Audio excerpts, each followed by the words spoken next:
1 अप्रैल से नया वित्त वर्ष शुरू होने जा रहा है। इस दिन से ही देश भर में नया इनकम टैक्स एक्ट भी लागू होगा। ये नया इनकम टैक्स मौजूदा इनकम टैक्स एक्ट 1961 को रिप्लेस करेगा। इस नए इनकम टैक्स एक्ट के तहत इनकम टैक्स से जुड़े नियमों को और आसान किया जाएगा। इसके साथ ही शेयर मार्केट से जुड़े कुछ टैक्स के नियम भी बदलने जा रहे हैं। आइए जानते हैं कि 1 अप्रैल से क्या क्या बदलने जा रहा है। आप जब भी ITR फाइल करते होंगे, आपको असेसमेंट ईयर का ऑप्शन दिखाई देता होगा।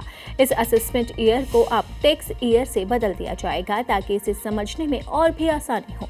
अप्रैल 2026 से ITR फाइलिंग करने की आखिरी तारीख भी बदल दी जाएगी। 1 अप्रैल से ITR 3 और ITR 4 नॉन एडिट वाले टैक्स पेयर 31 अगस्त तक ITR फाइल कर पाएंगे। हालांकि ITR 1 और ITR 2 के लिए अंतिम तारीख 31 जुलाई ही रखी गई है।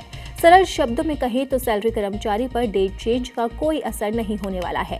रिवाइज रिटर्न फाइल करने की तारीख 31 मार्च कर दी गई है। अगर कोई टैक्स पेयर 31 दिसंबर के बाद रिवाइज रिटर्न फाइल करता है तो उसे चार्ज देना ही होगा। लिबरलाइज रेमिटेंस स्कीम के अंतर्गत 10 लाख रुपए से ज्यादा की शिक्षा और चिकित्सा पेंशन राशि कर 5% से घटाकर 2% हो जाएगा। इसके साथ ही विदेशी पर्यटन पैकेजों पर भी 2% TCS लगेगा, जबकि अन्य प्रेषणों पर 20% की दर से TCS लगता रहेगा।